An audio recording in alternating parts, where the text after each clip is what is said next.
Le rôle des êtres vivants du sol. Quel est le rôle des êtres vivants dans la formation du sol? Essayons d'abord d'observer attentivement l'échantillon que l'on nous propose, donc un échantillon de sol, puis avec la pince, nous allons extraire les différents éléments qui le constituent. Ensuite, dans un deuxième temps, les constituants, nous verrons qu'ils ont été classés en 3 catégories. Il s'agira de trouver un intitulé pour chacune d'entre elles. Commençons par saisir la pince et par essayer de repérer donc les êtres vivants qui sont sur cet échantillon de sol. Alors, nous voyons déjà des champignons relativement microscopiques, donc qui sont agglomérés entre guillemets, donc qui ont en tout cas envahi une feuille. Apparemment, c'est une feuille. Ensuite, nous voyons, et bien justement, nous voyons un morceau de feuille, donc un débris. Nous voyons un ver de terre. Nous voyons également une larve d'insecte, des racines,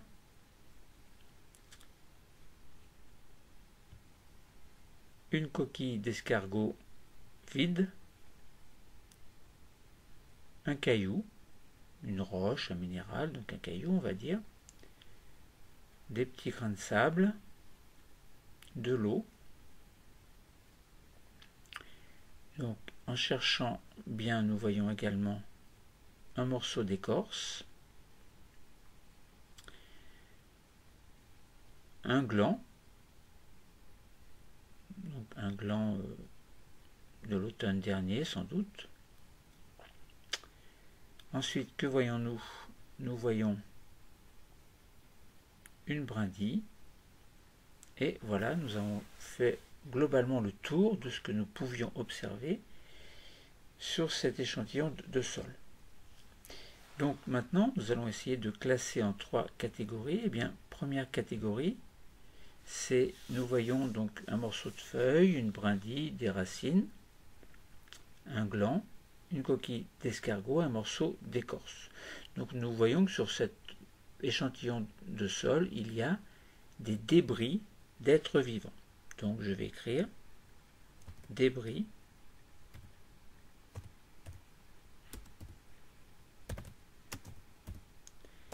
d'êtres vivants. Voilà, ce sont des restes ou débris d'êtres vivants. Donc je vais marquer entre parenthèses que ce sont des restes d'êtres vivants, d'êtres donc qui ont été vivants et qui ont laissé s'échapper entre guillemets, donc morceaux de feuilles, une brindille, etc., etc.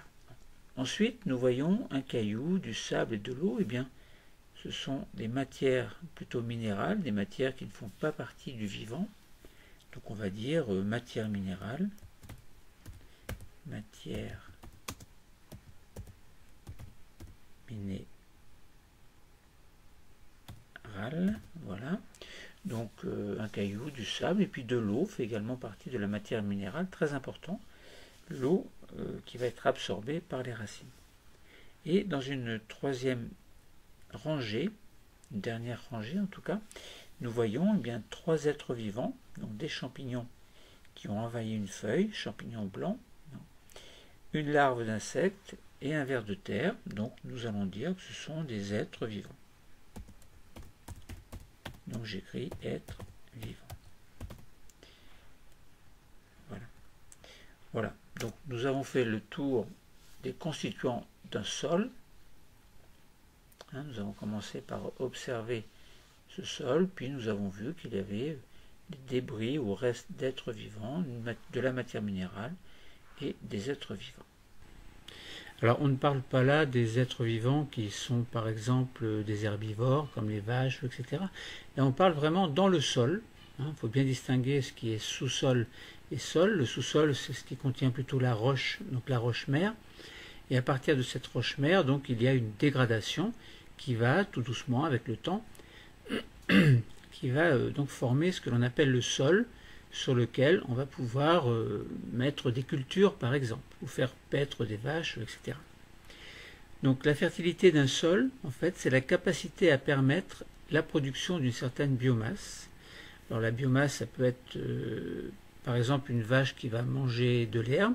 La vache va représenter une certaine biomasse. À travers sa production laitière, par exemple, la production laitière représente en elle-même une certaine valeur que l'on peut assimiler entre guillemets à une biomasse. Bon. Si vous mettez du blé dans un champ, dans un agrosystème blé, mais vous avez une biomasse qui va être calculable en termes de productivité et en termes de rendement écologique. Les plantes qui poussent doivent trouver dans le sol de l'eau, évidemment, et tous les éléments minéraux indispensables à la photosynthèse.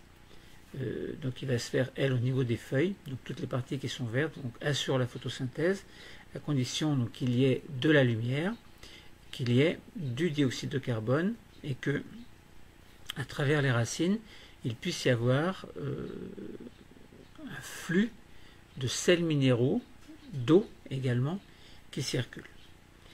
Donc on peut se poser la question, comment ces êtres vivants assurent-ils la formation d'un sol, ou du moins comment est-ce qu'ils contribuent à sa fertilité? Alors nous savons que la biosphère prélève dans les sols des éléments minéraux qui vont participer à la production de biomasse. Ça, c'est une évidence. Et en consommant localement la biomasse morte, les êtres vivants du sol vont pouvoir recycler cette biomasse et assurer donc la formation évidemment de sels minéraux, et ces sels minéraux vont assurer la fertilité des sols.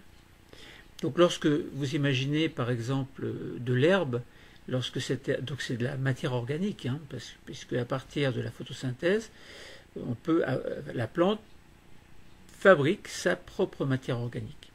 Mais imaginons que cette plante elle meurt. Bien, qu'est-ce qu'elle va faire? Elle reste sur le sol, par exemple, c'est encore de la matière organique. Mais elle va se dégrader tout doucement avec le temps. Alors il y a les éléments, il y a les paramètres de la météorologique qui vont intervenir évidemment, les climats vont intervenir, mais des êtres vivants dans le sol, qui sont microscopiques quelquefois, alors pas quelquefois, qui sont toujours microscopiques, enfin il y en a beaucoup qui sont microscopiques, je veux dire, et il y a les moins microscopiques, ceux que l'on peut voir à l'œil nu, mais qui sont enfoncés, par exemple les vers de terre, tous les acariens, etc. Bon. Quand je dis micro-organismes, je parle des bactéries, des champignons microscopiques, voilà, donc les parasites, etc., les petits parasites microscopiques, etc. Bon, bref, il y a tout un ensemble d'êtres vivants dans le sol qui vont faire que ce sol va se transformer. Nous allons essayer de comprendre comment ces êtres vivants assurent la fertilité des sols. Alors, nous allons procéder en plusieurs étapes. D'abord, essayer de découvrir la faune du sol. Il faudra étudier, évidemment, le réseau qui se trouve dans ce sol. Donc on parle de réseau trophique qui est basé sur la consommation des débris. Donc on va voir qu'il y a une certaine faune et microfaune, mais qu'il y a également tout un réseau alimentaire relatif à ces êtres vivants. Donc faune et microfaune, c'est quoi la faune et la microfaune? Bon. C'est quoi le rôle des êtres vivants? C'est quoi ce réseau alimentaire? Comment se forment les sols? Sol et couvert végétal, c'est quoi? Ça veut dire quoi? Nous allons l'étudier. Comparer les sols, protection des sols, voilà. Tout un ensemble d'études à réaliser qui sont donc, dont l'objectif est de comprendre et d'assurer en fait les connaissances suffisantes pour que chacun puisse expliquer de manière, alors je ne dis pas exhaustive, mais de manière concrète et intéressante évidemment, la formation de tous ces sols avec tout ce qui s'y passe à l'intérieur. Donc le rôle des micro-organismes évidemment sera très important. On va parler de l'humus également qui va assurer la fertilité du sol. Bon. Donc si on résume, nous allons étudier la microfaune du sol, avec la faune également, Quelle peut être la faune et la microfaune du sol? Comment la collecter? Comment l'identifier? Comment collecter les animaux du sol et de la litière? La récolte peut être manuelle. À l'aide d'une pince, le sol est trié pour en extraire la macrofaune. Une loupe ou une loupe binoculaire peut s'avérer utile. Utilisation d'un appareil de Berlese. Au XIXe siècle, Antonio Berlese, biologiste italien, met au point un dispositif permettant d'extraire facilement la petite faune du sol. Cet appareil pousse les animaux à fuir hors de leur milieu de vie. Allumons la lampe, elle va chauffer le dessus de la terre, la chaleur va se propager vers le bas, si bien que les animaux, pour échapper à la chaleur, vont descendre et vont finir par tomber dans un récipient d'alcool. Ensuite, il est possible donc d'analyser les animaux. Comment identifier les animaux? Grâce à une clé d'identification de quelques animaux du sol. Imaginons, nous avons un animal à identifier. On se pose la question, a-t-il des pattes? Non. A-t-il alors un corps avec des anneaux? Oui. Il s'agit alors, sans doute, soit d'un ver de terre, le lombric, Lumbricus terrestris, qui mesure de 1 à 20 cm. Il peut s'agir également des annélides ou d'un annélide, tels que le ver blanc, Anchytraeidae, Anchytraeidae, de 8 à 15 mm. Imaginons l'animal à identifier. On se pose la question, a-t-il des pattes? Non. A-t-il un corps avec des anneaux? Imaginons oui. Il a un corps avec des anneaux. Dans ce cas, ce corps est-il allongé et rond? Oui, par exemple, son corps est allongé et rond. Eh bien, nous pouvons avoir affaire à des nématodes, par exemple le ver nématode. Si par exemple si vous aviez dit oui, le corps a des anneaux, et oui, son corps est mou et gluant, alors vous auriez eu affaire peut-être à un escargot ou bien la limace. Imaginons maintenant, vous avez un animal à identifier, a-t-il des pattes? Oui, il a des pattes. S'il a 6 pattes, vous pouvez avoir affaire à ce que l'on appelle des insectes. Alors, parmi les insectes, vous pouvez avoir le colembole, le diploure, le carabe, le colembole lucifuge, la fourmi, le staphylin, un diptère, une larve de hanneton. Si votre animal à identifier avait des pattes, et s'il avait 8 pattes, vous pourriez avoir affaire à un pseudoscorpion, à une araignée, à un acarien gamazide, ou bien à un acarien oribate. Si votre animal à identifier avait des pattes, et s'il avait par exemple 10 pattes, vous pourriez avoir affaire à des crustacés tels le cloporte, à un acarien prédateur, à un acarien trombidion. Si votre animal à identifier avait des pattes, et plus que 10 pattes, vous pourriez avoir affaire à un gloméris, à un géophile, à une lithobie, ou bien à une yule, à un yule plutôt. Donc vous avez pu identifier la faune et la microfaune du sol en la collectant d'abord grâce notamment à l'appareil de Berlese et en l'identifiant grâce à une clé d'identification.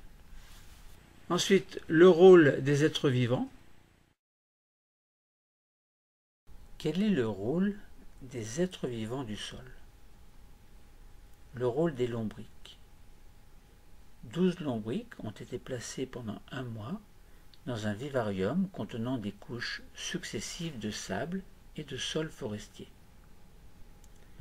Nous pouvons voir sur l'animation le rôle des lombrics qui remuent l'ensemble de la terre en profondeur, en surface, pendant un certain temps. Quel est le rôle des champignons? Sur les feuilles de la litière, on observe parfois de fins filaments blancs qui forment des sortes de toiles. Ces filaments sont en fait des champignons qui se développent en consommant les matières végétales mortes. Donc nous voyons une feuille saine qui est tombée de l'arbre, elle est marron, elle est devenue marron. Elle est saine, relativement saine, bon elle ne vit plus parce qu'elle est tombée de l'arbre, mais elle est relativement saine. Et on voit au bout d'un certain temps tout un réseau filamenteux blanchâtre qui parcourt cette feuille. Elle est digérée, entre guillemets, par les champignons. Des champignons microscopiques. Enfin, relativement microscopiques. Bien que certains, on peut les voir à l'œil nu. Ils forment un réseau assez dense de filaments. Et puis, sur une troisième photo, on voit que la feuille a été presque entièrement digérée, en tout cas dégradée. Donc, on passe de la matière organique sans doute à de la matière minérale. Et on voit simplement le réseau des nervures.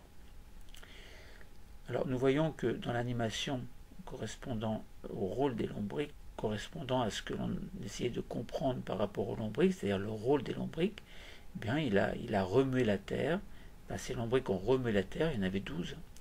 Donc ils ont modifié un petit peu l'état du terrain et ils contribuent, bien entendu, à aérer le sol, condition très importante pour que la plupart des êtres vivants puissent avoir de l'oxygène, donc respirer, même dans la terre. Une terre doit toujours être aérée. À chacun son rôle.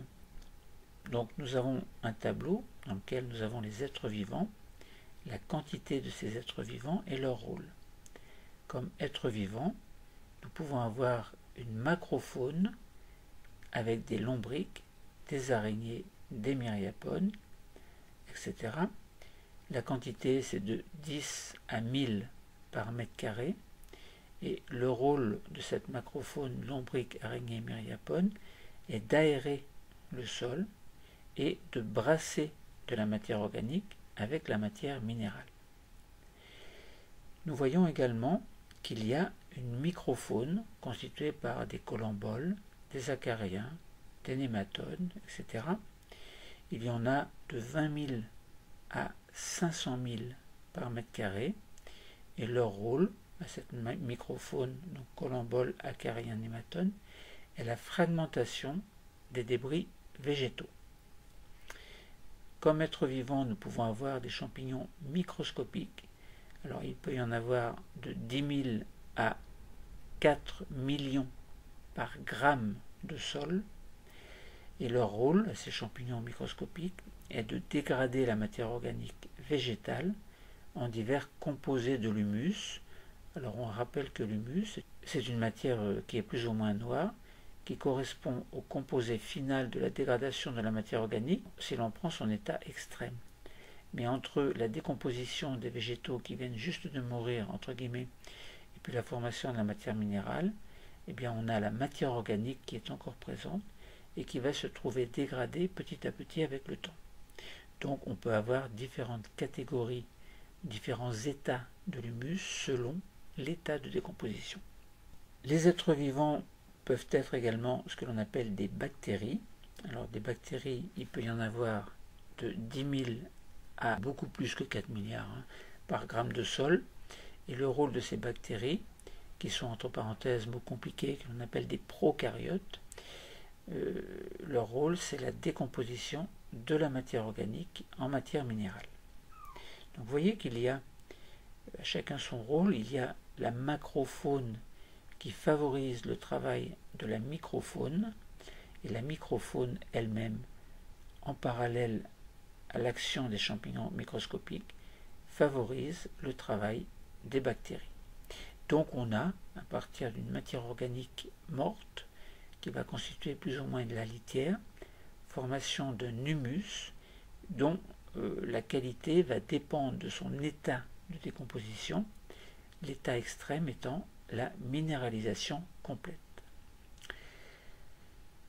On a dit que le sol contient des micro-organismes, par exemple des bactéries, des champignons. Bon, une pincée de sol est éparpillée sur un milieu nutritif stérile, tel quelque chose qui est mis dans une gélose au niveau d'une boîte de pétri, et on mélange des éléments nutritifs, et on étale un petit peu de terre par-ci par-là.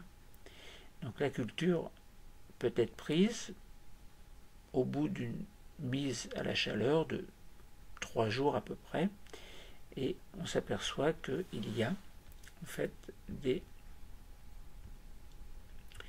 plaques blanchâtres qui se sont formées, qui se sont étalées au-dessus de la boîte de pétri, et ces plaques contiennent des micro-organismes. Alors on ne sait pas lesquels ici, hein, mais il s'agit très certainement de bactéries. Petite parenthèse, c'est en connaissant le rôle des lombriques, le rôle des champignons microscopiques, le rôle de la macrofaune, de la microfaune, des bactéries, on peut peut-être essayer de faire du compost. Comment faire du compost? Alors c'est quoi le compost? Donc ça fait partie du rôle des êtres vivants de transformer le compost en matière minérale. Et le compost, c'est un allié du jardineur. Bon. Le compost, c'est le produit de la transformation de la matière organique par les micro-organismes du sol. Un tas de compost est donc un écosystème à part entière où toute une chaîne de micro-organismes, bactéries, champignons, acariens, vers de terre, etc. Donc nous avons dit la macrofaune, puis la microfaune, les champignons microscopiques, les bactéries, etc. Tous ces êtres vivants vont décomposer les déchets mécaniquement, comme par exemple l'action des vers de terre. Donc c'est une action mécanique, à force de bouger dans la terre, ils arrivent à démantibuler un petit peu tout, entre guillemets. Et puis la décomposition peut être également chimique, grâce notamment à l'état ultime, dans l'état ultime, à la dégradation par les bactéries de cette matière organique en matière minérale. Il est très facile de réaliser son propre compost dans son jardin. Il suffit d'y mettre des débris végétaux, alors des feuilles, des herbes, des tontes, des épluchures. Alors attention aux épluchures, hein, parce que les produits fruitiers, les fruits en fait sont souvent traités par des produits toxiques qui sont plus ou moins des conservateurs. On peut avoir des pesticides, on peut avoir etc. Bon, donc attention à ne pas mettre des épluchures qui contiennent trop de ces éléments indésirables qui pourraient polluer le compost et donc amener les plantes à absorber ces éléments et donc à vous rendre malade, c'est un grand mot, mais en tout cas provoquer des problèmes sur le court ou au long terme. Donc tous ces débris sont introduits au sommet d'un composteur et cet appareil ne possède pas de fond, ce qui permet à la microfaune du sol, à la macrofaune également et aux bactéries, aux champignons également, de remonter et de transformer en quelques semaines les déchets en compost. Le compost, c'est donc l'équivalent de l'humus. Bon. Ce compost pourra alors être utilisé comme engrais pour fertiliser le jardin. Alors, c'est pas vraiment de l'engrais, mais alors ça dépend comment on définit un engrais. Un engrais, si ce sont des éléments minéraux qui permettent aux plantes de mieux pousser, alors oui, le compost est un engrais. Bon. Bon, en tout cas, c'est de la terre, hein, c'est comme de la terre hein, qui favorise la pousse des plantes car elle est riche en matière minérale. Voilà, ensuite en bas du composteur, il suffit de récupérer le compost qui est riche en humus. Nous avons compris donc le rôle des êtres vivants du sol, rôle qui est très important, rôle mécanique, rôle chimique, grâce à à la macrofaune, à la microfaune, aux champignons microscopiques et aux bactéries. Donc ils vont dégrader cette matière brute en matière qui est beaucoup plus fine au niveau minéral. Enfin, si on parle en termes de minéraux, on transforme de la matière organique en matière minérale. Le réseau alimentaire. Qu'est-ce qu'un réseau alimentaire? Comment s'établissent les réseaux alimentaires dans le sol? Donc nous avons vu que dans le sol il y a des êtres vivants, mais on peut se poser la question, ces êtres vivants sont-ils en lien les uns avec les autres? Eh bien oui, il y a un réseau alimentaire dans le sol. On peut imaginer que les uns mangent les autres.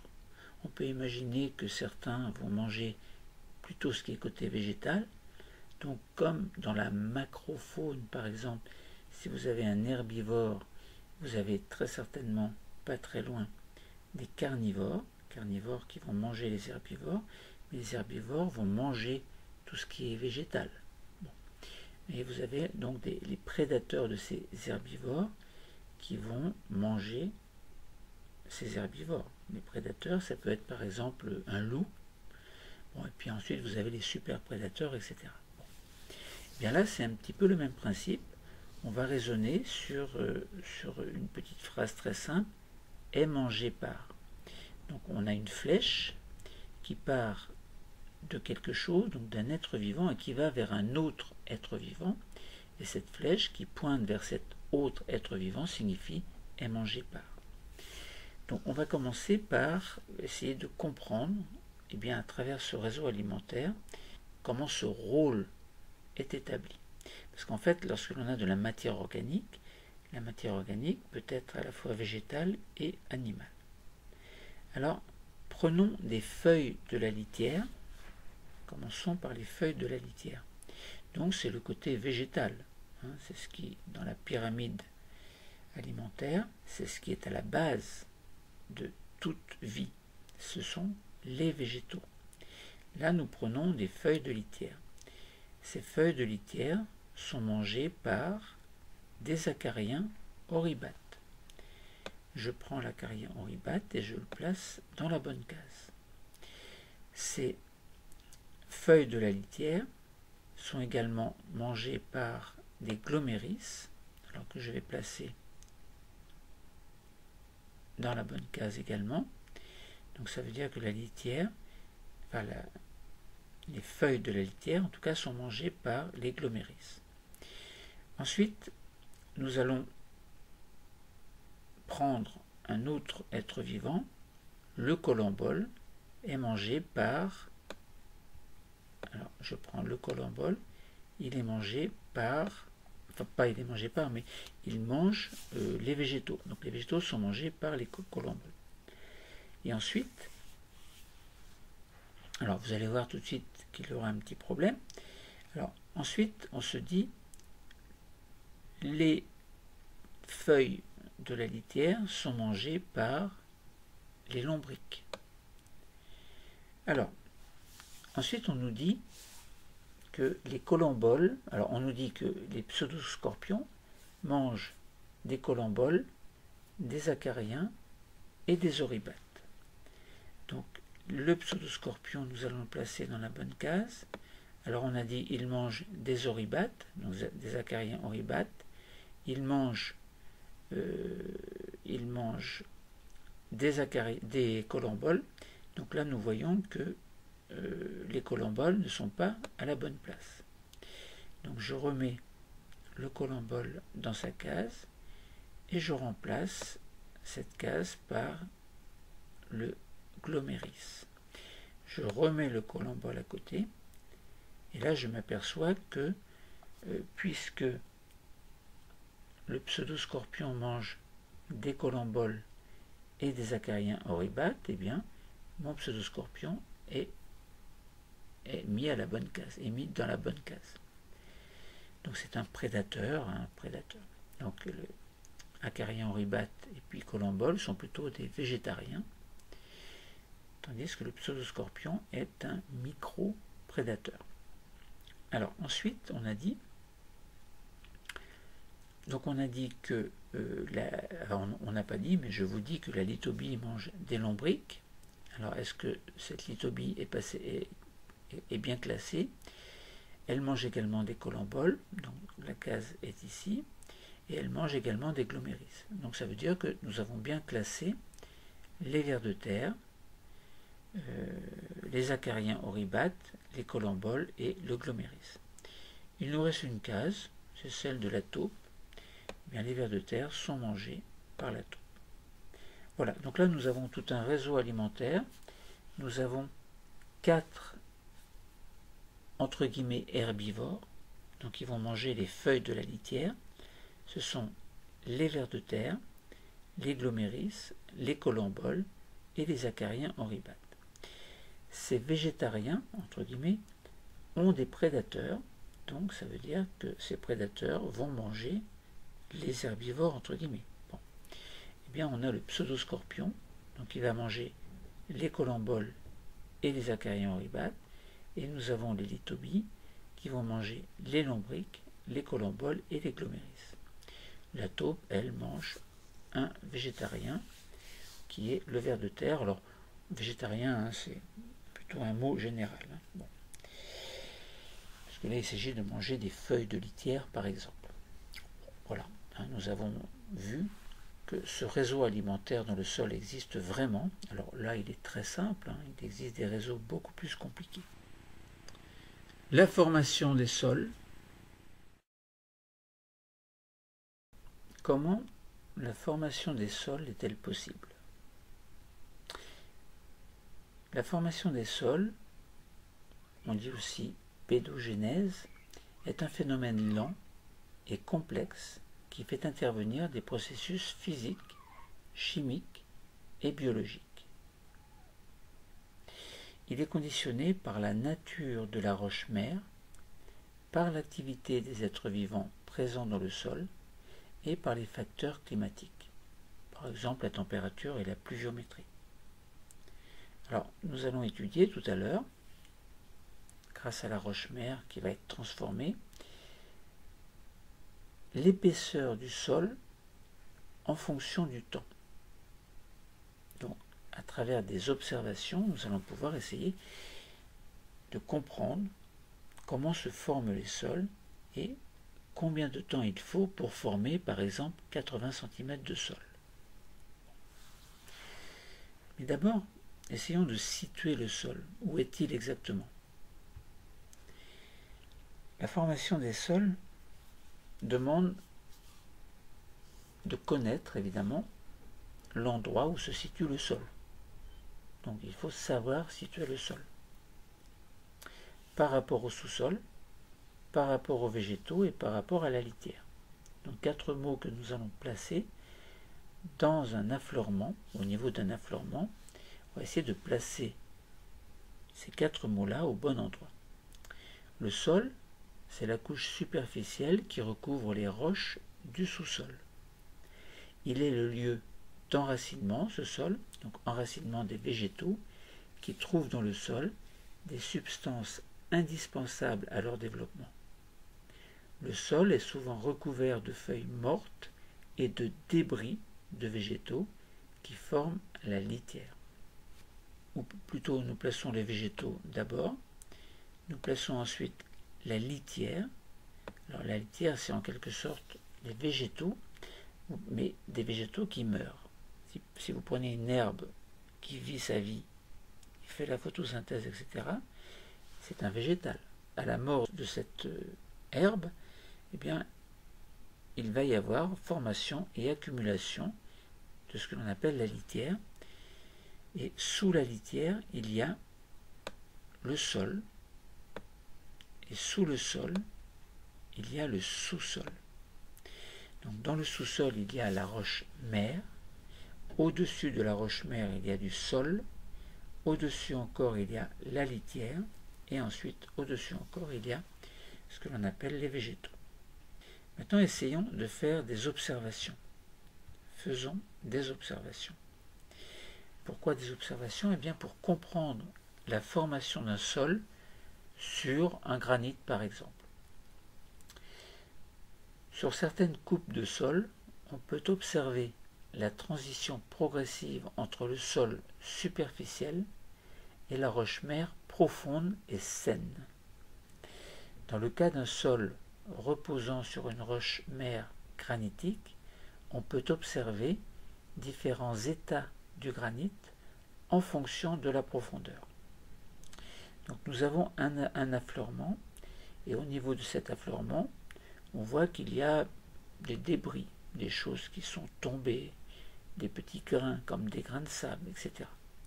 Eh bien on a, si on regarde en profondeur, le plus profond possible, on peut voir un granit sain. C'est un granit qui n'a pas été altéré, donc qui n'a pas subi de transformation physique, chimique également, physique ou chimique je veux dire, et nous pouvons voir également du granit altéré, dont des petits morceaux ont pu se détacher sous l'action de divers agents ou agents climatiques ou paramètres climatiques, et nous voyons également qu'il y a ce que l'on appelle une arène granitique constituée par quelque chose qui ressemble à du sable granitique, où tous les éléments sont détachés, et cette partie est relativement meuble.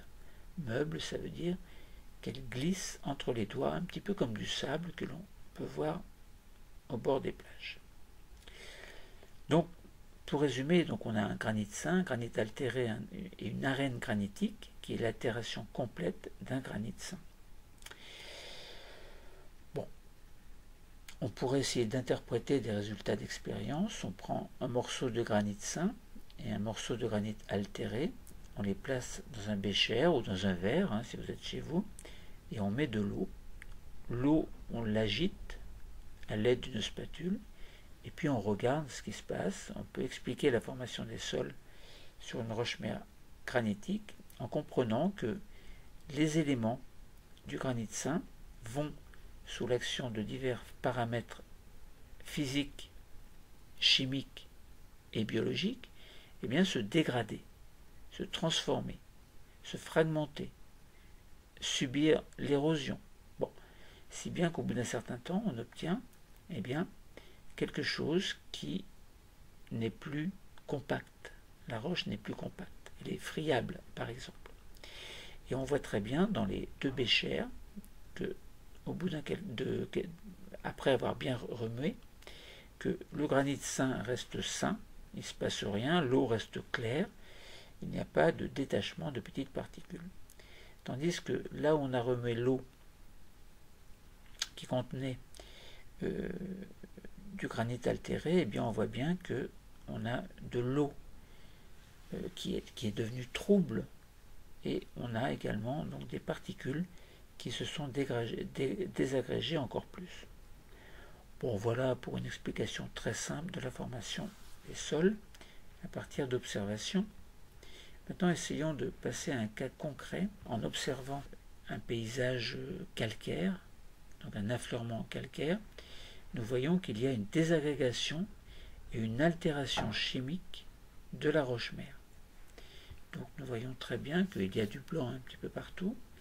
On voit un petit peu de orange, qui peut être de l'argile, par exemple. Puis nous voyons des blocs de calcaire qui sont plus ou moins désagrégés, plus ou moins érodés, plus ou moins fragmentés, plus ou moins altérés. Et si nous regardons l'épaisseur du sol calcaire en fonction du temps, nous apercevons que l'altération, plutôt en surface, a duré à peu près 2000 ans et a formé à peu près 30 cm de sol. Donc, vous voyez que 30 cm de sol sur 2000 ans, ça paraît pas beaucoup. Donc, s'il nous faut quelques minutes pour détruire un sol de 30 cm, il faut en revanche beaucoup de temps pour le former. Donc, l'homme a tout intérêt à ne pas trop abîmer les sols, quels que soient les endroits où ils se trouvent. Poursuivons encore un petit peu plus les étapes dans le temps. Donc il y a une colonisation par des végétaux pionniers et formation d'un horizon d'altération. l'horizon d'altération se trouve au-dessus de la première zone qui a été altérée au départ. Et si nous regardons l'affleurement d'un petit peu plus près, nous voyons bien qu'il y a toujours des éléments qui sont plus ou moins fragmentés vers la profondeur, et d'autant plus que l'on s'éloigne de la surface.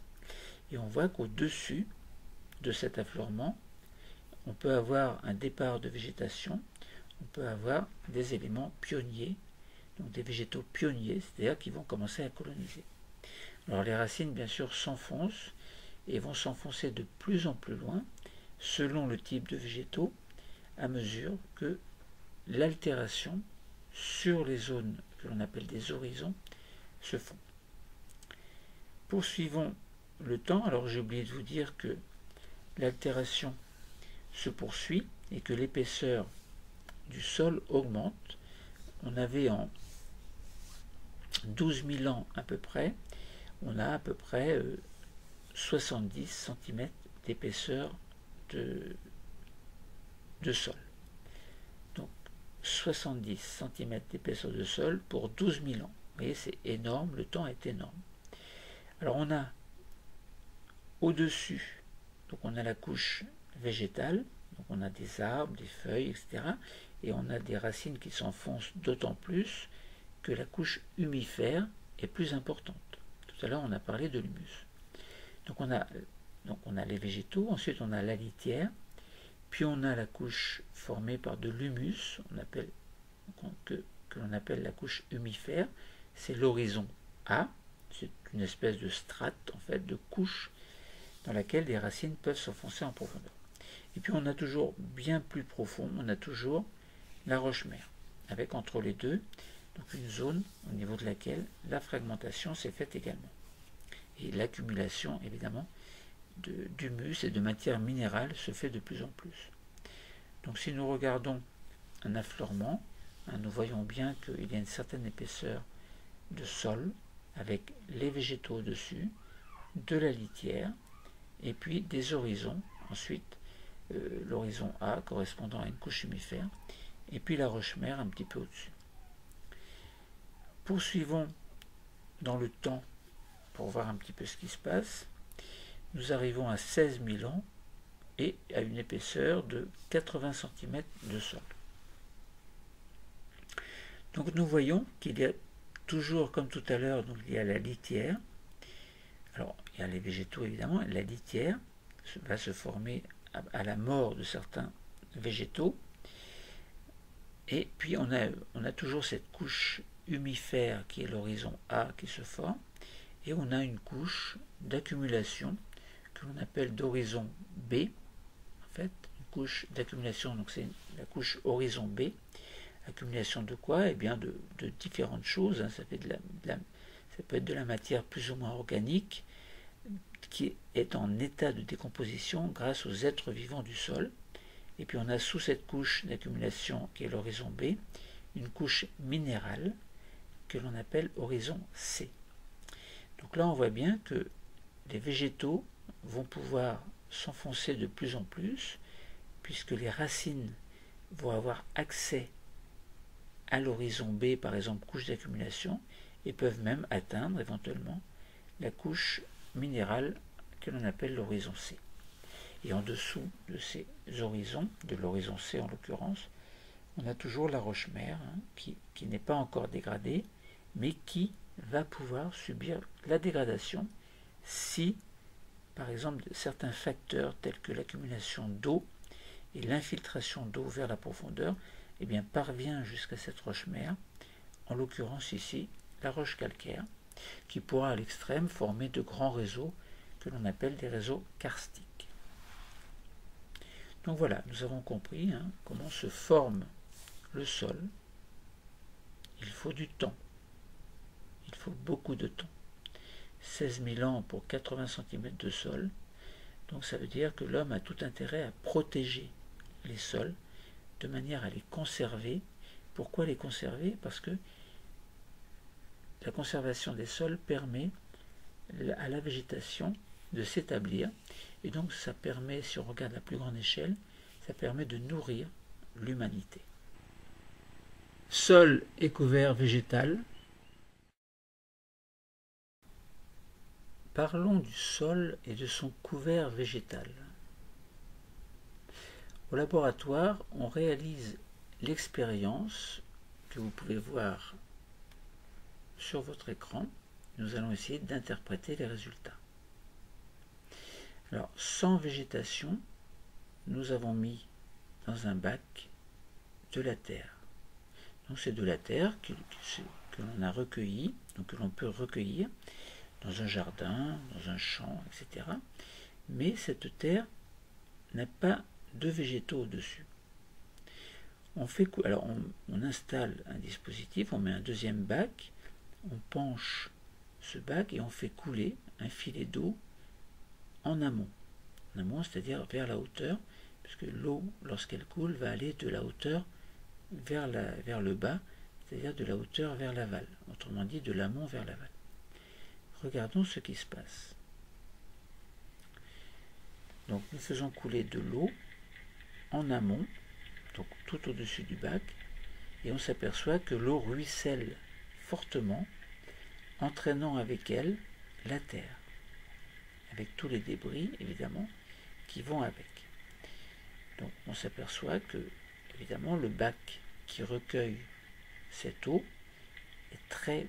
contient de l'eau qui est très boueuse. Donc ça veut dire que le sol tout simplement est entraîné par l'eau, donc par le flux d'eau. Maintenant faisons une deuxième expérience. Nous avons de la terre, mais sur laquelle il y a un couvert végétal, donc il y a de la végétation qui s'est bien enracinée, et nous allons faire la même expérience, c'est-à-dire faire couler de l'eau en amont, en penchant un petit peu le bac que l'on a rempli. Vous prenez par exemple un certain carré ou un rectangle de terrain, vous le mettez dans une bassine, vous levez la bassine, vous mettez une autre bassine plus bas qui va recueillir l'eau, et nous regardons ce qui se passe. Donc l'eau coule en amont, il y a un flux d'eau, et on s'aperçoit que l'eau arrive tout doucement dans la bassine, dans le récipient qui est situé plus bas, en aval, et on s'aperçoit que l'eau est relativement claire, elle ne contient pas de boue, elle n'est pas boueuse. Donc ça veut dire tout simplement que le couvert végétal a retenu la terre. Bon, donc si on compare avec des zones où il y a une forte érosion du sol, par exemple c'est le cas à Madagascar, suite à une déforestation intensive, eh bien on voit bien qu'il y a eu une très forte érosion correspondant à ce que l'on a vu dans la première expérience, au niveau de laquelle la terre était entraînée par la pluie. Donc ça veut dire que le rôle du couvert végétal est important. Il empêche la terre d'être entraînée par l'eau, par les flux d'eau, par les ruisseaux, les torrents, etc. Surtout quand il pleut. Quand il pleut un petit peu partout, eh bien ça veut dire que s'il n'y a pas de couvert végétal, ça veut dire que l'eau va avoir tendance, de l'amont vers l'aval, à entraîner la terre. Et donc à faire en sorte qu'il y ait des paysages tels que celui que l'on voit sur l'écran, où la forte érosion du sol suite à la déforestation intensive montre bien évidemment un état du terrain donc qui ne contient plus de terre, enfin qui ne contient plus de sol. On a un deuxième cas d'une forte érosion du sol en Aveyron suite à des labours répétés des agriculteurs. Alors c'est un petit peu le même principe, donc ce sont des agrosystèmes. Agrosystème, ça veut dire que on va prélever, lorsque les plantes seront arrivées à maturité, on va prélever les plantes, puis il va y avoir des labours ensuite. Bon, et bien lorsqu'il pleut beaucoup, s'il y a un terrain qui est légèrement en pente ou en pente, donc un amont et un aval, ça veut dire que lorsqu'il va pleuvoir beaucoup, bien la terre va être entraînée du haut vers le bas. Donc l'érosion va s'amplifier. Et ça peut, à grande échelle, donc créer des catastrophes comme on le voit régulièrement dans certaines zones, par exemple de France, mais pas que la France. Bon, voilà. Donc voilà le rôle du couvert végétal, hein, c'est un rôle très important. Il permet de retenir la terre grâce à l'enracinement des végétaux, plus ou moins profondément, évidemment. Donc on a tout intérêt à conserver des endroits où il y a beaucoup d'enracinement, bon, notamment lorsque les terrains sont en pente. Comparer les sols. Essayons de comparer des sols. Un échantillon de sol forestier et un échantillon de sol cultivé. Dans un premier temps, regardons une photo des échantillons pour pouvoir les comparer. Donc on s'aperçoit que l'échantillon numéro 1 apparaît beaucoup plus sombre que l'échantillon numéro 2. Essayons de voir la composition de ces échantillons. Pour séparer les différents éléments des échantillons, les élèves mélangent dans une éprouvette graduée 50 g de sol avec 250 ml d'eau. Ils agitent puis laissent décanter. Dans l'échantillon numéro 1 et dans l'échantillon numéro 2, il y a des débris végétaux en surface, donc ils sont plus légers que l'eau, puisqu'ils sont en surface. Et on s'aperçoit que ces débris végétaux ont une épaisseur beaucoup plus importante dans l'échantillon numéro 1 par rapport à l'échantillon numéro 2 où il n'y a presque pas de débris végétaux. On s'aperçoit qu'il y a dans les deux cas un complexe argilo-humique. Il est très fin au niveau de l'échantillon numéro 2 et il est beaucoup plus épais au niveau de l'échantillon numéro 1. On constate que dans les deux cas, il y a du sable fin et du sable grossier également, mais on a du mal à distinguer en fait exactement le contenu de ces éprouvettes. Ensuite, quelle est la microfaune récoltée? Donc les élèves utilisent l'appareil de Perlez pour récolter puis comparer les microphones des échantillons. Quel est le résultat? Eh bien, dans l'échantillon numéro 1, il y a beaucoup de petits êtres vivants. Il y a des fourmis, des colomboles, des acariens gamasides, d'autres acariens, des diptères, diploures, lithobies, cloportes, lombriques, géophiles, vers ankhytréides et nématodes. Donc leur quantité est relativement importante, entre 1 et 6. Si on regarde l'échantillon numéro 2, on s'aperçoit qu'il y a des fourmis, des colomboles, des acariens gamasides, d'autres acariens, des diptères et des staphylins. Donc il y a beaucoup moins d'êtres vivants dans cette microfaune de l'échantillon numéro 2 que dans l'échantillon numéro 1. Bon. D'autre part, leur nombre est relativement peu important puisqu'on va que de 1 à 3. Donc on constate que l'échantillon numéro 1 est beaucoup plus riche que l'échantillon numéro 2 en êtres vivants. Ensuite, essayons de tester les nitrates et les nitrites. Donc les élèves lavent et filtrent les échantillons de sol avec 100 ml d'eau distillée. Ensuite, ils effectuent un test avec une bandelette réactive pour déterminer la quantité de nitrate et de nitrite. Alors, regardons les résultats. Dans l'échantillon numéro 1, ils ont repéré 50 mg de nitrate et nitrate par litre et il n'y a pas de nitrite. Et dans l'échantillon numéro 2, ils ont repéré, donc ils ont mesuré grâce à une petite bandelette, qu'il y a 100 mg de nitrate par litre de terre. Et il n'y a pas de nitrite non plus. Donc on voit bien que l'échantillon numéro 1 contient 2 fois moins de nitrate que l'échantillon numéro 2. Alors on voit bien que l'échantillon numéro 1, c'est simplement un sol forestier qui correspond globalement plutôt à un écosystème, alors que l'échantillon numéro 2, c'est le sol du champ, qui correspond plutôt à un agrosystème. Donc on voit très bien, si on veut comparer les sols, que dans les écosystèmes, eh bien, il y a une certaine richesse du sol, il y a moins de nitrates également.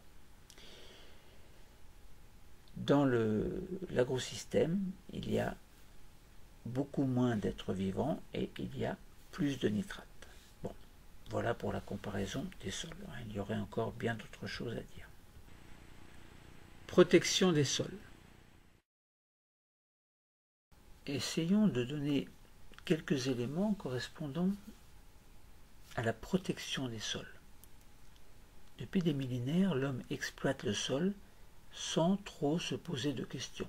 Bon, il s'en pose peut-être, mais il faut savoir se poser les bonnes questions. Aujourd'hui, ce milieu de vie est parfois menacé par les activités de l'homme.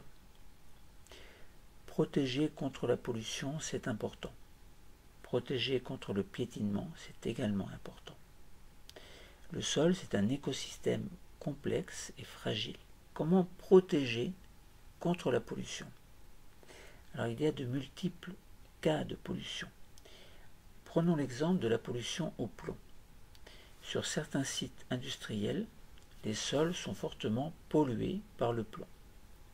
Ils représentent une accumulation anormale de litière.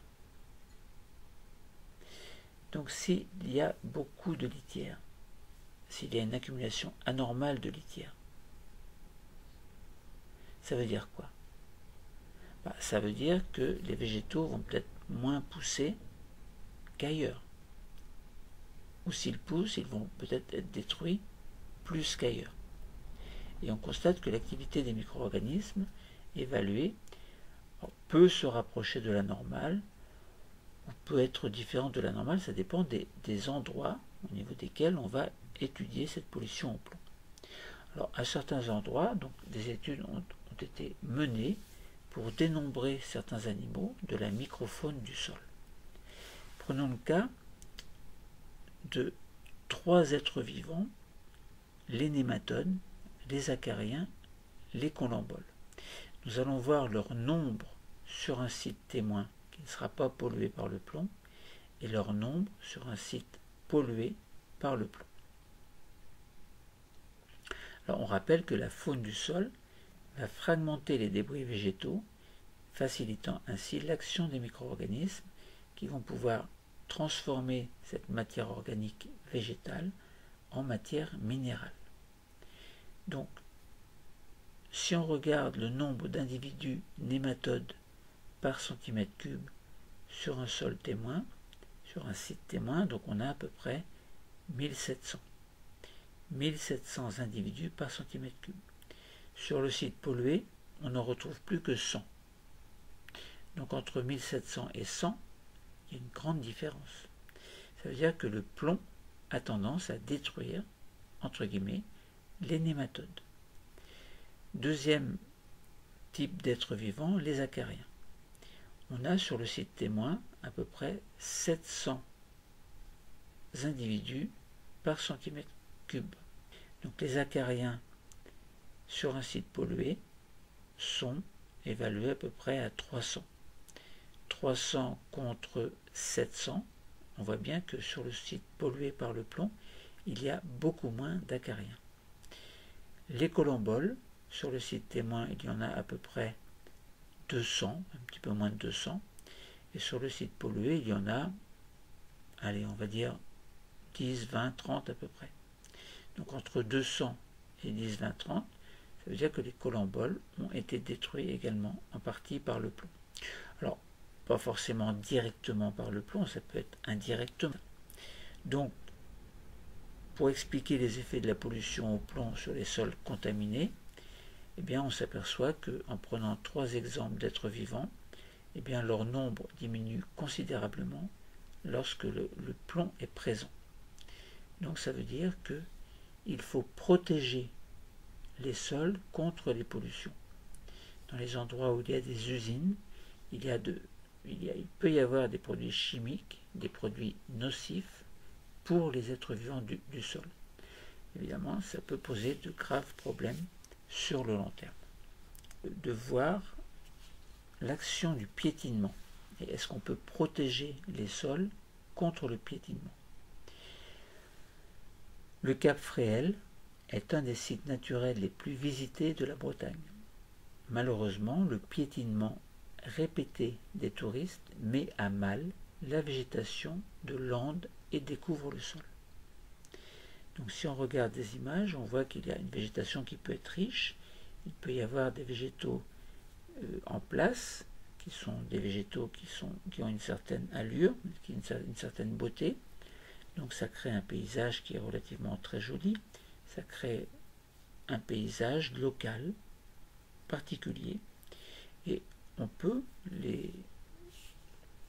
poser des clôtures de protection, ainsi que des filets sur le sol, ce qui permet à la végétation pionnière de reprendre ses droits et de recouvrir les parties endommagées. Donc ça veut dire que le piétinement, il a bien une action.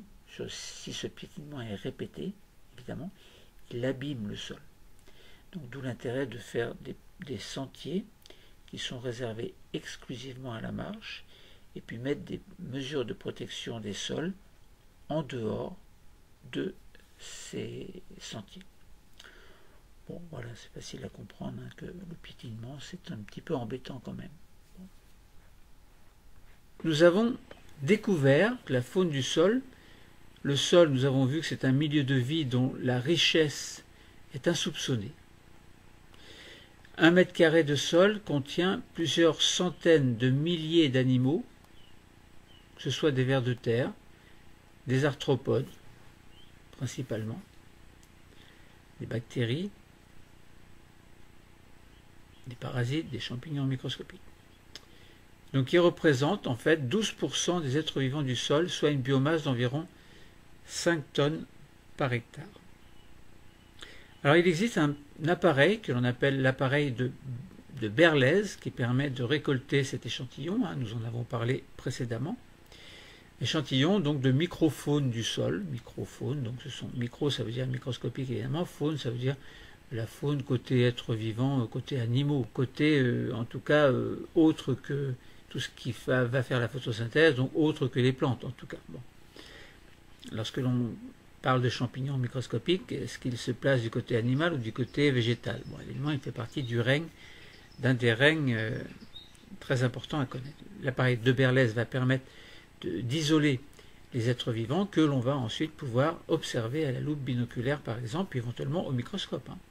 Nous avons pu comprendre donc ce que c'était que la faune et la microfaune et puis voir ce rôle des êtres vivants qui va constituer un réseau alimentaire. Alors le réseau trophique, on parle de réseau trophique qui est basé sur la consommation de débris. Les animaux du sol vont établir tout un réseau qu'on appelle un réseau trophique qui est basé sur la consommation de biomasse morte. C'est-à-dire tout ce qui meurt, tout ce qui est matière organique va mourir, eh bien, il va y avoir une décomposition.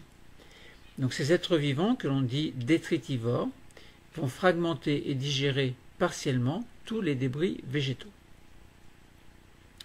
Donc les bactéries intestinales vont transformer la matière organique qui n'est pas assimilée. Et ils vont ainsi contribuer donc, à former ce que l'on appelle l'humus. Alors donc parmi ce réseau trophique, hein, on avait parlé donc on avait vu en détail le réseau alimentaire, donc on avait parlé de biomasse morte, et on avait parlé des acariens, des colamboles, des lombrics, hein, donc ils vont manger cette matière, cette biomasse morte, et puis les pseudoscorpions par exemple et la lithobie, qui va manger, elle, les acariens, les colamboles, les lombrics. Bon. Les lombrics mangés par la lithobie. La lithobie, elle mangeait les colamboles également. Les pseudoscorpions mangeaient les acariens et les colamboles. Bon, donc on l'avait vu précédemment. Bon, voilà pour ce réseau trophique. Après, on peut se poser la question du rôle des micro-organismes, hein, nous en avons parlé. Rôle des micro-organismes dans la formation des sols. Donc on avait parlé de mycélium, de champignons sur une feuille microscopique par exemple. donc que l'on peut voir en microscopie électronique. Bon, des images que je vous invite à vous procurer sur Internet. Vous pouvez également voir sur Internet donc, des bactéries sur une feuille, toujours en microscopie électronique. Et puis vous pouvez essayer de trouver des documents en relation avec la décomposition d'une feuille morte au fil des mois et voir donc quelle matière minérale est libérée par les décomposeurs. Bon, nous en avons parlé un petit peu précédemment. La biomasse, donc toujours dans ce rôle des micro-organismes, la biomasse des êtres vivants du sol est à 85% représentée par des bactéries et par des champignons microscopiques. Ce que vous pouvez voir très facilement sur de nombreuses images sur Internet. Donc, ces micro-organismes font partie des décomposeurs qui sont capables de dégrader la matière organique morte en la transformant en matière minérale. Donc, cette matière organique, ce sont des débris, des excréments d'humus, etc. Donc nous avons bien vu dans les constituants ce que c'était. Donc, cette matière minérale est libérée dans le sol sous forme de molécules et d'ions. Alors vous avez des ions NO3-, K+, PO4-3-, CO2, NH4+, H2O, Mg2+, Fe2+, Ca2+, Na2+, SO4-2-. Voilà par exemple pour l'ensemble des ions que vous pouvez trouver. Bon. Ensuite, donc cet humus, qui est plus ou moins en l'état, c'est-à-dire pas tout à fait transformé en matière minérale, eh bien cet humus a un rôle très important car il va assurer la fertilité du sol. Bon. Donc c'est très important. Parmi les animaux du sol, donc les vers de terre vont assurer le rôle principal important car ils sont capables de mélanger cet humus et les argiles du sol pour former ce que l'on appelle un complexe argilo-humique. Alors on dit quelquefois CAH. Donc qui va permettre la rétention de l'eau et des ions. Donc ce complexe argilo-humique a un rôle très important. Donc, en effet, il est important que le sol puisse retenir l'eau et que l'eau ne s'écoule pas de manière excessive, entraînant en parallèle les ions. Donc, il faut qu'il y ait une certaine stabilité grâce à cette rétention d'eau. Donc ces êtres vivants sont capables de mélanger l'humus et les argiles du sol pour former, je le répète, ce complexe argilo-humique. Donc ce complexe, il va améliorer la structure du sol en formant ce que l'on appelle des grumeaux et ils vont fixer les molécules d'eau et les ions minéraux, dont je vous ai fait la liste précédemment. Et donc ces ions, ces molécules d'eau qui vont être disponibles pour les cultures. La décomposition de l'humus va libérer progressivement donc ces ions minéraux, lorsque la transformation va se faire par les décomposeurs, jusqu'à 60 kg d'azote par hectare et par an. Donc ce complexe argilo-humique, il est capable de retenir, donc il a une certaine négativité, donc il va pouvoir attirer des ions positifs. Donc ça veut dire que noyer ce complexe argilo-humique noyé, et ces ions également noyés dans de l'eau, entre guillemets, ce complexe va attirer les ions NH4+, Fe2+, Mg2+, Ca2+, K+, Na+, et va moins se lier aux ions PO4-3-, puisque c'est plutôt négatif.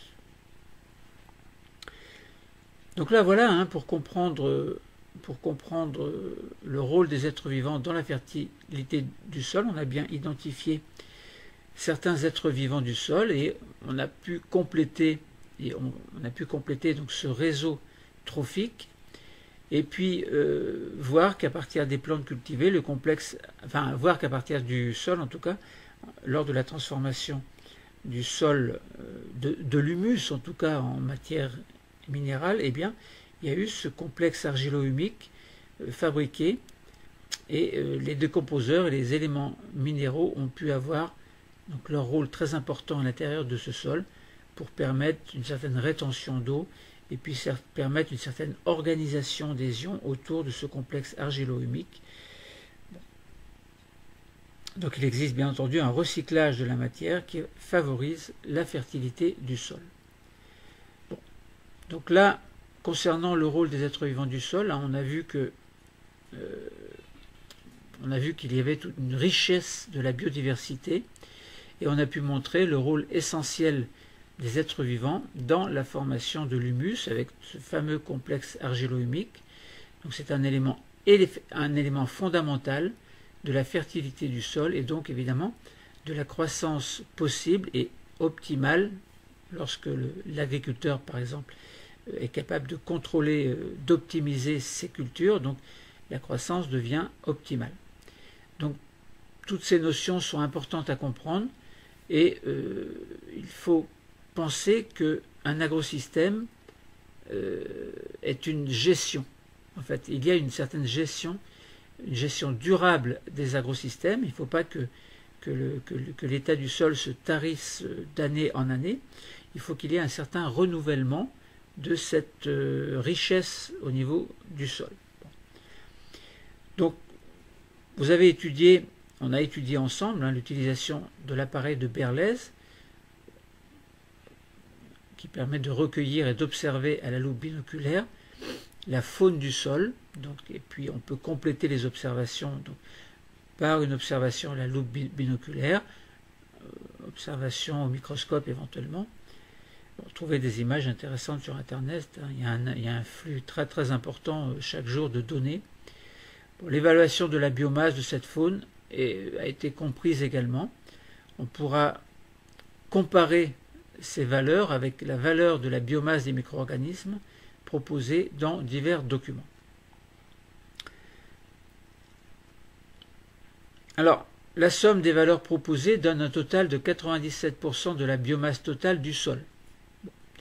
Les 3% restants correspondent au réseau racinaire des plantes, qui est une valeur donnée pour un système correspondant à une prairie en fait. Donc on a vu qu'il y avait un réseau trophique qui permettait de comprendre le rôle de la faune du sol dans la fragmentation de la matière organique morte. Donc ce qui favorise évidemment l'action immédiate des bactéries intestinales, puis l'action ultérieure des micro-organismes du sol. C'est ce que l'on appelle la formation de l'humus, la biosynthèse entre guillemets. Bon, c'est la formation de l'humus qui est très importante, puisque cet humus, grâce à ce complexe argilo-humique, va contribuer à assurer une certaine richesse du sol. Donc certains animaux sont qualifiés de détritivores, c'est-à-dire qu'ils vont se nourrir de matière organique morte, et ces organismes sont également en parallèle des décomposeurs, puisqu'ils permettent de reminéraliser en partie la matière organique qui est morte. On transforme simplement des molécules qui sont de longues chaînes carbonées en quelque chose de beaucoup plus simple jusqu'à parvenir à des ions en fait. Bon. Donc, on a vu également donc, le rôle fondamental des champignons et des bactéries du sol. Ce sont des organismes qui peuvent recycler également la matière organique sans même qu'il n'y ait de fragmentation. Bon, c'est pas forcément évident à comprendre, mais les micro-organismes, ça agit de manière microscopique, donc tout leur travail est très très difficile à cerner. Donc, mais ces organismes, ces micro-organismes sont capables de libérer des éléments constitutifs sous forme de matière minérale. Donc on va dire qu'il y a une faune globale, par exemple vers de terre, etc., qui vont plutôt agir de manière globale, et ensuite tout ce qui est champignons, bactéries, champignons microscopiques et bactéries du sol vont agir de manière beaucoup plus subtile, beaucoup plus affinée en quelque sorte la globalité de cette transformation qui est assurée par des êtres vivants un petit peu plus gros. Bon. Donc ils vont transformer cette matière minérale en eau, en dioxyde de carbone, cette matière organique plutôt, en eau, en dioxyde de carbone, ions potassium, ammonium, phosphate, magnésium, etc. Donc vous avez vu également le rôle des vers de terre qui est très important dans la formation du complexe argilo-humique, et ce complexe est capable de retenir l'eau et les ions minéraux, évidemment, alors excepté les ions nitrates et sulfates qui, eux, ont des charges négatives. Bon, là, ça permet de comprendre beaucoup de choses quand on parle de nitrates qui vont aller dans les nappes phréatiques ou de sulfates éventuellement. Donc, ce complexe argilo-humique va favoriser la structure du sol grumeleuse, donc il va être favorable à l'exploration par les racines, donc à l'enfoncement par les racines. Ce complexe argilo-humique est donc un élément fondamental de la fertilité du sol, c'est-à-dire de sa capacité à favoriser la croissance végétale. Et cette croissance végétale, évidemment, est très importante. Les êtres vivants vont contribuer très largement à assurer la fertilité du sol. Donc vous avez par exemple des plantes cultivées. Bien, si on veut renouveler ces agrosystèmes, il faut que le sol soit renouvelé également. Donc ces plantes cultivées vont être recueillies en partie, mais également constituer une certaine biomasse morte qui va être transformée. Vous allez avoir des cadavres d'êtres vivants, plus ou moins gros, qui vont s'ajouter à cette biomasse morte, et puis tous les décomposeurs, tous les êtres vivants du sol vont contribuer à transformer cette biomasse morte qui est plutôt qui correspond plutôt à de l'humus, par exemple. Le complexe argilo-humique va agir de manière importante. Les bactéries et les champignons microscopiques décomposeurs vont transformer cette matière organique en éléments minéraux qui seront à l'état libre, en quelque sorte, et qui vont se retrouver absorbés par les plantes cultivées. Et donc là, on assure un certain cycle, un certain renouvellement. Donc on sait bien que les plantes ont besoin d'eau et de sels minéraux puisés dans le sol pour se développer. Et la vie du sol, notamment celle des lombriques, permet donc la formation de ce complexe argilo-humique en mélangeant la matière organique morte aux argiles. Ce complexe argilo-humique est capable de retenir l'eau du sol ainsi que certains éléments minéraux comme les ions NH4+, Mg2+, Fe2+, Ca2+, etc., qui sont libérés donc par la décomposition. Enfin, certains micro-organismes, les micro-organismes type bactériens et champignons, permettent de décomposer le complexe argilo-humique et donc de libérer dans le sol les éléments minéraux qu'il contenait. Donc là, vous comprenez bien que les lombriques, par exemple les vers de terre, vont mélanger la terre. Et ce mélange va permettre la formation du complexe argilo-humique. Ce complexe va retenir l'eau.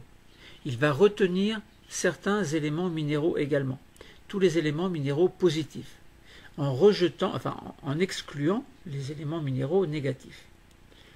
Donc, ça veut dire que ce complexe, il retient l'eau et certains éléments minéraux,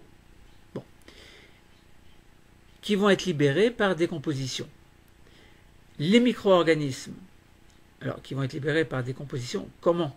Bien, grâce justement à ces micro-organismes type bactériens et champignons qui décomposent ce complexe argilo-humique. Donc ça veut dire que les ions positifs ne sont plus retenus puisque le complexe il est négatif. Il a une charge négative. Donc ça veut dire que ces bactéries et champignons libèrent les ions. Donc les ions se retrouvent libres dans le sol. Et le système racinaire va puiser en fait ces éléments minéraux qui vont servir donc pour assurer la vie de la plante en parallèle à la photosynthèse. Donc ce complexe argilo-humique améliore bien la fertilité du sol et les micro-organismes décomposeurs type bactéries et champignons vont compléter cette action afin que les racines puissent absorber ces éléments minéraux. Donc nous avions posé au début le problème comment les êtres vivants contribuent à la fertilité du sol. Le rôle des êtres vivants du sol est important. La fertilité du sol, on a vu que c'est sa capacité à permettre la production d'une certaine biomasse. Les plantes qui y poussent doivent en effet trouver dans le sol l'eau et les sels minéraux et les éléments minéraux indispensables à leur croissance. Les êtres vivants du sol contribuent bien à la fertilité du sol. Le cours est terminé. Merci.